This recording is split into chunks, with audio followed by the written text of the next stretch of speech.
Bonjour à tous, bienvenue sur cette rubrique Chat Farfouille. Nous sommes à la troisième rubrique et cette fois-ci, nous allons parler ensemble de 5 patrons de châles au crochet gratuit et en français que j'ai trouvé pour vous sur Ravelry.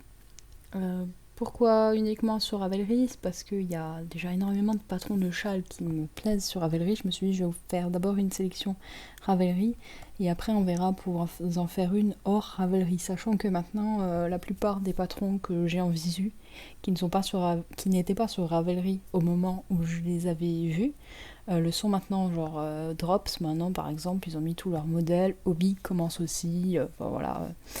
Donc je vais me concentrer sur Ravelry. De toute façon, si jamais c'est des patrons gratuits, si vous les souhaitez, vous n'êtes pas sur Ravelry, je peux tout à fait vous les envoyer en PDF, il n'y a pas de problème.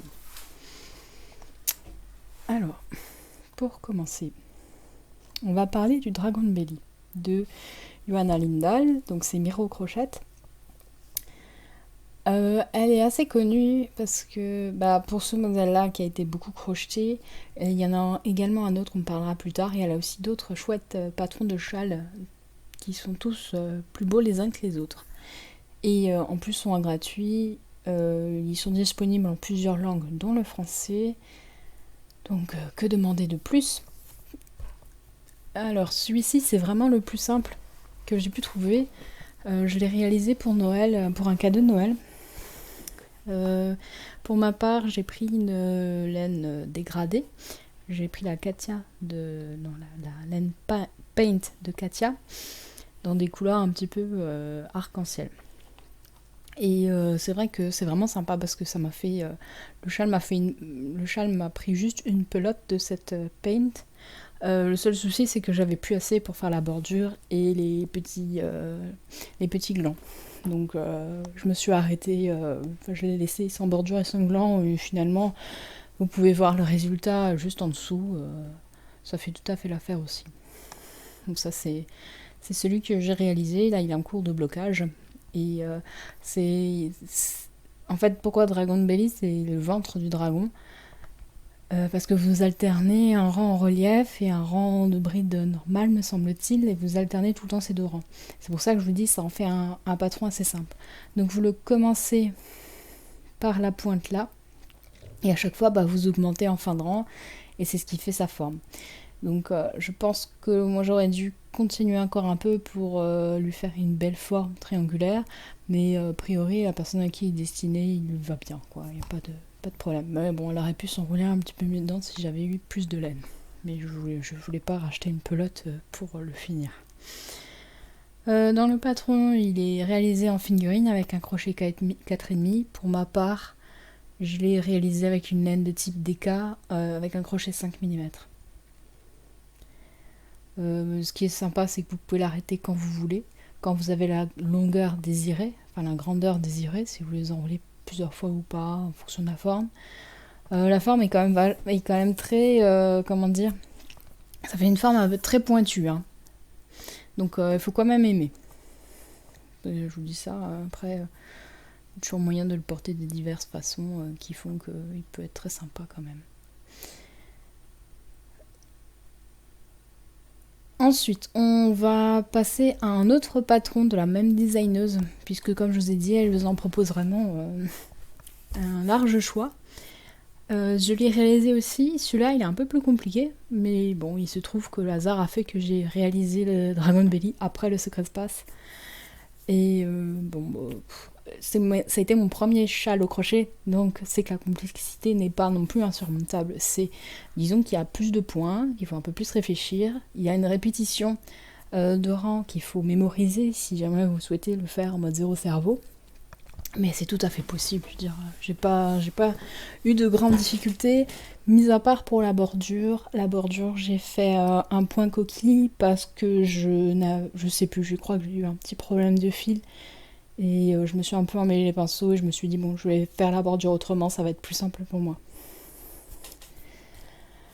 Donc c'est pareil, c'était pour moi une pelote pour le projet. J'ai pris la Top Rainbow de Katia aussi, et c'est un fil pour moi qui était 50% coton, 50% acrylique, ce qui en fait mon châle de printemps. Je me suis rendu compte que nous avions pas regardé ensemble le patron de Dragon Belly. On va juste revenir vite fait, parce que je vous ai montré les jolies photos, mais on n'est pas allé dans le patron comme on l'avait fait la dernière fois. Donc il est disponible sur son site, donc vous l'avez en anglais. Elle vous dit qu'elle a utilisé la Sheep is World, je sais que je ne prononce pas bien, et en Spirit ou en World. Voilà, la World, je l'ai aussi crocheté, elle était vraiment top aussi, et les couleurs sont sublimes. Parce que ça va sur des dégradés ombrés, blancs ou noirs. Donc il est légèrement asymétrique, on vous dit. Donc on vous montre la forme finale qu'il doit avoir. Donc vous voyez, hein, il n'y a que des mailles en l'air, mailles coulées, mailles serrées, brides, et il y a les brides relief en avant. Donc après c'est un bon moyen d'apprendre ce point-là justement, parce que comme le patron, en fait si vous voulez, c'est la seule difficulté entre guillemets, mais je veux dire maintenant si jamais, je sais pas, vous avez commencé par un amigurumi par exemple, vous savez faire des mailles serrées, des mailles coulées, des mailles en l'air, des brides, et vous savez pas faire des brides en relief, là il n'y a qu'un seul point que vous savez pas faire, donc c'est plus facile d'appréhender un patron quand il n'y a qu'un point à apprendre que quand il y en a 3 ou 4 que vous connaissez pas d'un coup. Ceci dit, c'est pas non plus insurmontable. Moi, le secret de passe, par exemple, je l'ai crocheté et je savais pas faire de... Enfin si, j'avais vu vite fait le point popcorn, mais les brides en relief, je les connaissais pas et je m'en suis très bien sortie. C'est pas du tout un frein si vous avez envie de le réaliser. Donc le patron, il y a vraiment beaucoup d'images pour vous montrer, c'est pour ça que je vous dis, franchement, si c'est votre premier châle, allez-y, il y a vraiment... c'est très simple à suivre. Et si vous avez des questions, n'hésitez pas, vous pouvez me solliciter, comme je l'ai fait, je pourrais sans doute vous aiguiller. Et la bordure, et vous voyez, le patron il tient sur cette page parce qu'il y a beaucoup d'images, mais il n'y a pas... Et c'est écrit assez grand, mais il n'y a pas... il est assez simple à suivre. Et du coup, on revient au secret de passe. C'est pour voir si jamais vous suivez bien. Je vais directement sur le lien, comme ça j'évite de passer par Ravelry. Ouais, donc elle a vraiment transcrit dans pas mal de langues. Hein. C'est vraiment bien. Donc là, vous voyez, il est bride relief avant, le bride en relief arrière. Donc si vous voulez crocheter des châles avec une difficulté accrue à chaque patron pour apprendre toujours davantage, vous commencez par le Dragon Belly. Vous savez faire déjà les brides en relief arrière, je crois que c'était. Ben, maintenant, vous allez aussi apprendre en hybride en relief avant. Et le jeu de texture est vraiment tip top sur le châle. Quand vous prenez une natte dégradée, comme c'est le cas là par exemple avec ces pastels, et franchement le résultat il est vraiment incroyable. Moi j'adore, je le trouve magnifique. Et de tous les châles que j'ai réalisés pour l'instant,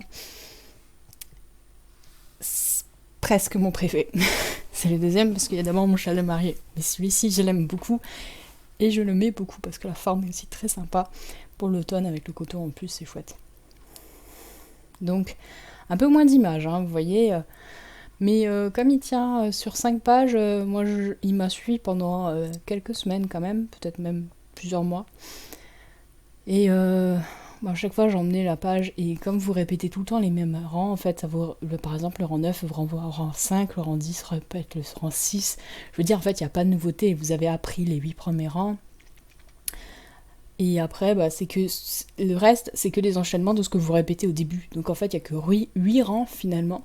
Et le reste, à part après la fin, sinon le reste, c'est tout le temps la même chose. Et ce qui est sympa, c'est que si jamais vous voulez que votre châle plus grand, et ben elle vous dit il faut répéter les rangs 5 à 18 et 5 à 16. Et je crois que c'est ce que j'ai fait parce que comme j'avais un crochet...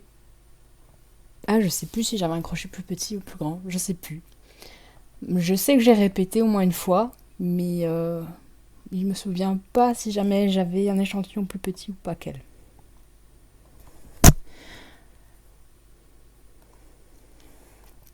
Donc un autre patron que j'aime beaucoup, hein, franchement... le point popcorn là, la petite bande, j'aimais pas trop le point popcorn jusqu'à ce que je découvre ce châle.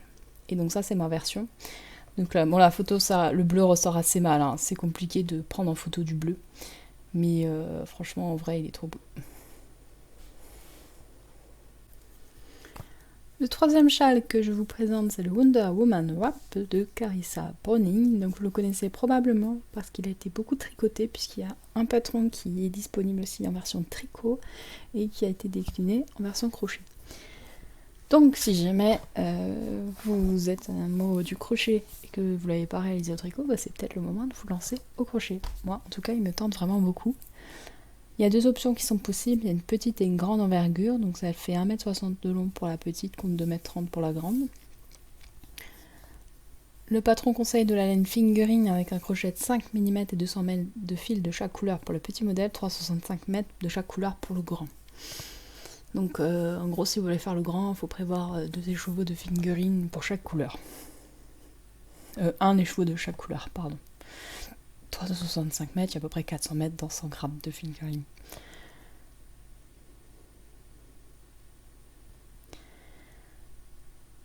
D'autres combinaisons sont possibles, hein, parce que il est cette couleur parce que c'est le blason de Wonder Woman. Maintenant, j'ai vu d'autres déclinaisons avec des couleurs très sympas. De toute façon, il faut savoir que quand il est porté autour du cou, on ne voit pas les deux W. Donc finalement, c'est un châle bicolore qui se porte très bien et on ne voit pas les deux W, quoi. Donc vous pouvez prendre n'importe quelle couleur. Il y a des combinaisons qui sont vraiment très jolies. Alors, il se crochette en 4 parties. Et donc, à chaque fois, vous avez un petit schéma pour vous indiquer à quelle partie vous êtes. Donc ça, je trouve ça assez sympa, ça permet de voir où on en est. C'est vrai que quand on crochette, bon après au crochet, ça se voit quand même plus qu'au tricot.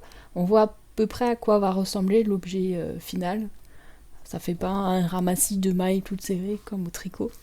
Mais ça permet au moins de situer où on en est et de visualiser la totalité du travail plus facilement. Donc beaucoup de brides, hein, y a quelques doubles brides je crois. Et il y a maille en l'air et maille coulée, donc rien de bien compliqué. Après, il faut vraiment juste suivre par rapport à ce qui est indiqué les différentes parties.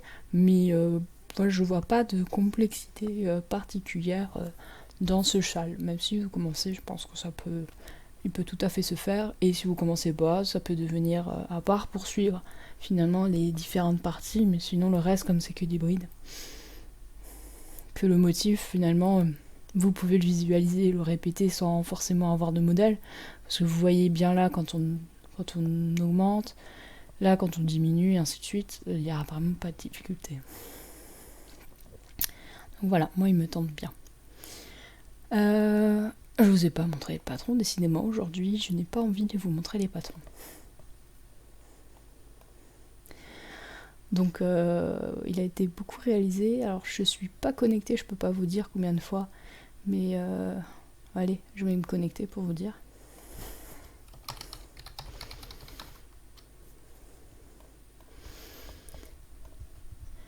Voilà, il a été réalisé 362 fois au crochet, par contre c'est son homologue au tricot qui a été énormément réalisé. Donc vous voyez, les combinaisons sont toutes possibles, il n'y en a pas... Bon, le rouge et le doré ne revient pas systématiquement. Et il y en a qui me tentent vraiment beaucoup. Genre en bleu... bleu et argent, j'en avais vu un et il était vraiment très beau. Voilà, celui-ci. Celui-là, je l'adore. Je sais pas si on va en voir une qui le porte autour du cou. Ce serait juste pour vous montrer que effectivement les deux W se voient vraiment pas. Bah non, là j'en vois pas. Mais voilà. Forcément, il le réalise pour voir le motif, mais voilà, c'est pas une obligation. Au final, ça fait un châle bicolore qui peut être très joli. Celui-là aussi, je trouve vraiment très beau. J'aime vraiment beaucoup le bleu-gris. En plus, ça pourrait être un projet Knitich pour la maison Sardaigle. Je pense déjà au Knitich. Je vous ai toujours pas montré le patron, je suis désolée, je suis peut-être en l'air aujourd'hui. Donc le patron vous permet de le réaliser donc en 2 envergures différentes, comme je vous l'ai dit tout à l'heure. Elle vous donne les détails de combien de laine utiliser et de quelle couleur. Voilà, c'est ce que je vous disais tout à l'heure, c'est qu'à chaque fois on vous indique où vous en êtes et qu'est-ce que vous êtes en train de réaliser. Donc à chaque fois vous avez les explications pour la petite bordure qui est la même que pour la grande envergure. Et ensuite vous continuez si vous faites la grande taille. Donc là, voilà, là, vous êtes en train de crocheter cette partie-là. Ah, vous voyez, là, portée, vous voyez, on ne voit pas les deux symboles, comme je vous disais tout à l'heure. Voilà, là, ça, c'est l'autre couleur contrastante. Voilà, c'est assez bien expliqué. Bon, il n'y a pas d'image, par contre, de l'encours de la réalisation. Après, est-ce que c'est nécessaire, sachant qu'il n'y a pas de technique particulière, ni de point particulier moi, je pense qu'il se suffit à lui-même. Mais bon, je vous dirai ça quand je l'aurai réalisé. En tout cas, je le trouve vraiment super. Donc c'était pour le Wunda Woman Wrap. Ensuite, on passe sur un châle en dentelle un peu plus ajouré, un peu plus léger, un peu plus gracieux. On va parler du châle plume d'éclat du soleil. Je bave ici.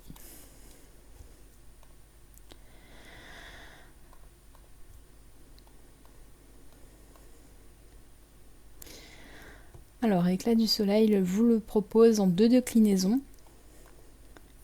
Il y en a 2, parce qu'il y en a un... En fait, le corps se réalise de la même façon, il y a toujours ce motif petite plume. Et c'est la bordure, par contre, qui va faire que vous réalisiez le patron plume de l'autre qui s'appelle, je sais plus, Pampille.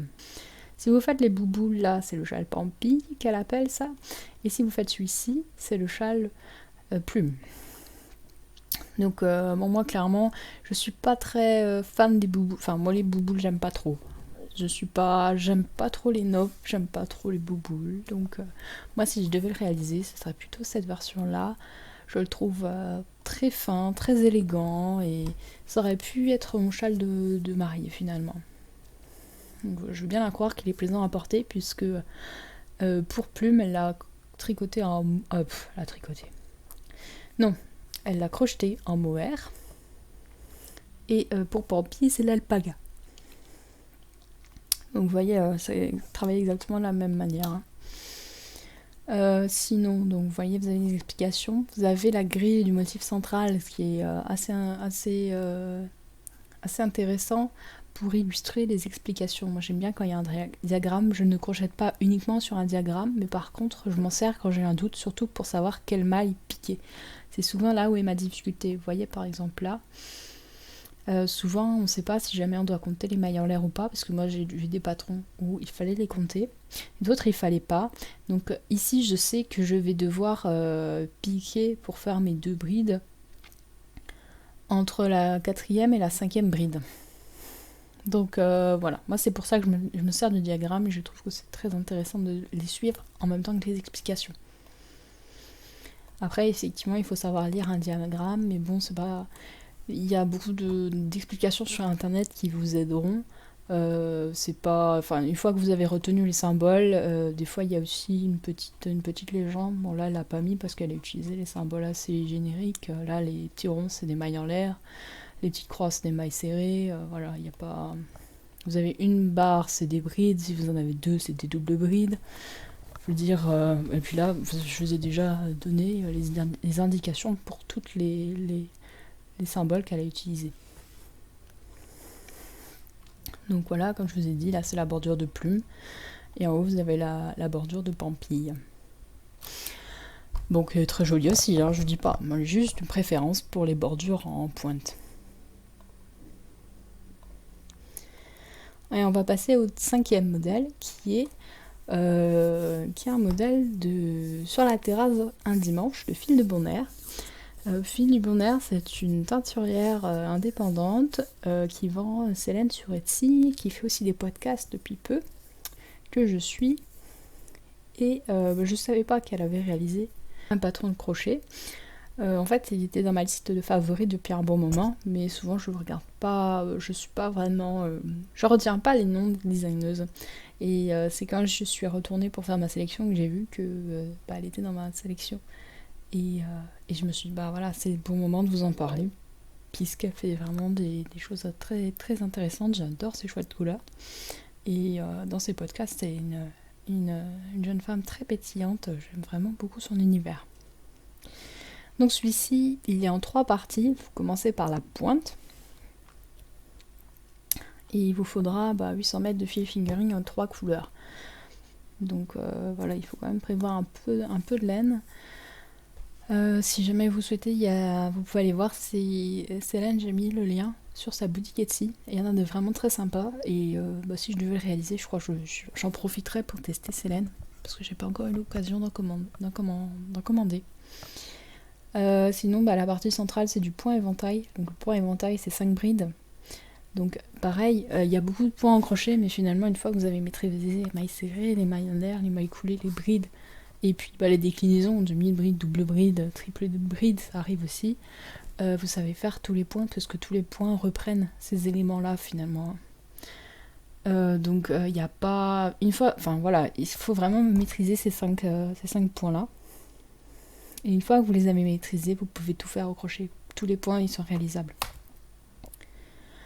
Donc c'est vrai que c'est vraiment un modèle où les naupes ne me dérangent pas, parce que les naupes le subliment vraiment, et si vous avez une laine speckles, ça le met vraiment bien en avant. Et comme moi j'adore les laines speckles en ce moment, ça peut être très intéressant. Et là il y a des modèles, des réalisations avec des couleurs qui me parlent vraiment beaucoup. Donc elle utilise la laine fingering, elle utilise un crochet 4. Et petite chose intéressante, parce que je ne l'ai pas encore fait, et c'est quelque chose qui me plairait beaucoup, c'est qu'elle ajoute des perles. Et ça, je ne sais pas faire encore, mais c'est quelque chose qui me tente, et ça peut être le modèle idéal pour ça. Donc, les explications, c'est que du texte. Par contre, il n'y a pas d'image, il n'y a pas de diagramme, mais bon, comme dit, c'est pas forcément nécessaire, parce qu'il n'y a rien de vraiment... il n'y a pas de complexité apparente à première vue. Voilà, donc là en plus vous avez des rangs à répéter, il n'y a pas... Bon, il faut quand même, je pense, le suivre, avoir le patron à côté de soi, c'est pas totalement un zéro cerveau. C'est pas vous répéter tout le temps 3 ou 4 ans, là, il y a quand même des rangs qui sont différents assez régulièrement. Et donc voilà, chaque partie correspond à une couleur. Et avec une jolie bordure.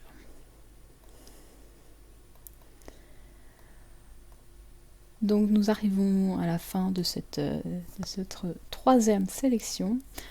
N'hésitez pas à me proposer d'autres thèmes de sélection si jamais il y en a une qui vous intéresse. Si vous êtes à la recherche de patrons, pas de souci, on peut voir ça ensemble. J'attends également vos retours sur le son, si jamais le son vous convient, si jamais vous n'avez pas de difficulté à me comprendre. N'hésitez pas à me faire vos retours, qu'ils soient positifs ou négatifs, il n'y a pas de souci. Moi je suis là pour avancer, pour faire un contenu qui vous plaît. Dites-moi aussi en commentaire si jamais la fréquence d'une fois par semaine vous convient, le vendredi à 18h. Je trouve que c'est peut-être une inspiration pour le week-end, pour vous proposer de commencer le week-end par un nouveau châle ou une nouvelle création de crochet. Et si jamais mes petites sélections vous plaisent, n'hésitez pas de vous abonner, de mettre un petit pouce bleu pour m'encourager à continuer, et la petite cloche si vous souhaitez avoir une notification dès que la vidéo sort. Voilà, sur ce je vous laisse et je vous souhaite un bon crochet.